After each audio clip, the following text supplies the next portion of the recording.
If life had a sequel, could Calvin kill its way across Earth? Most people would say yes at first. After all, this thing almost wiped out everyone on the space station. But once it reaches Earth, the answer is not that simple. To judge whether Calvin could dominate the planet, look at 3 terrifying traits.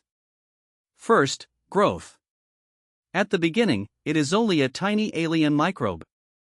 With oxygen, water, and enough energy, it can grow at frightening speed. Second, weapons. Calvin has no teeth and no normal claws. But its tendrils are far more dangerous than either. Third, hunting style. It does not just rely on brute force. It observes, learns, and judges which target is the real threat. That means the first fishermen who get close to it have almost no chance. 2 transparent tendrils reach out from the darkness. In an instant, 2 people are wrapped up and dragged toward the cabin hatch. No matter how hard they struggle, human strength is nowhere near Calvin's. The other fishermen see it and scatter in fear of the unknown creature. Then Calvin slowly crawls out from under the spacecraft. Earth is about to make first contact. This time, the contact point is not space. It is the ocean. In the water, Calvin is not helpless. Its body structure gives it an advantage. Its tendrils can swing like fishtails, letting it move freely underwater. In a short burst, even world-class swimmers would be left behind.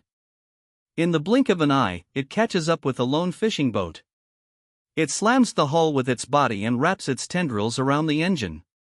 The terrified fishermen pick up harpoons, knives, and tools to fight back. But against a creature made of functional cells, those wounds do almost nothing.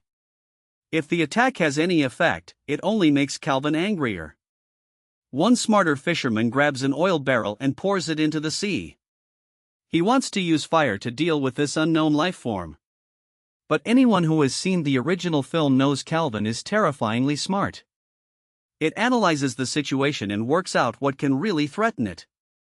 Once it understands the boat, it changes its attack method. It uses speed, impact, and its flexible body to ram the boat again and again. The boat flips. Without oxygen gear or protection, the people in the water are no match for it. Then comes the real question: once Calvin reaches Earth's ocean, is it unstoppable? The answer is, not necessarily. Earth is not a sealed space station. A space station is closed off. Prey is limited, and escape routes are limited. The ocean is different. Temperature, pressure, salinity, and depth all change. There are microbes, parasites, fish schools, predators, and human vessels. Calvin has advantages, but it also has to face 4 limits.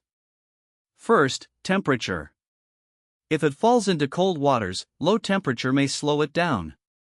In extreme cold, it could even enter a dormant state. Second, food.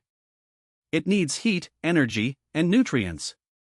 Seawater alone is not enough. It has to hunt fish, algae, or even larger creatures to keep growing. Third, speed. Its short-distance burst is terrifying. But across open water, long-distance ships may not be something it can always catch. Fourth, technology. Once the military knows it exists, the situation changes. Electric nets, sonar, depth charges, and other tools become new threats it must learn about. So Calvin's smartest choice is not to keep killing randomly in the sea.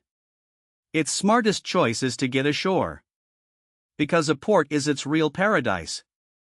There are sewers, cold storage warehouses, cargo ships, crowds, water sources, and routes into the city. At dusk, the last damaged fishing boat struggles back to the pier. The captain desperately warns everyone not to approach the wreck, but nobody believes him. Rescuers rush out, reporters gather, and the port begins to boil with chaos. What they do not know is that Calvin never stayed out at sea.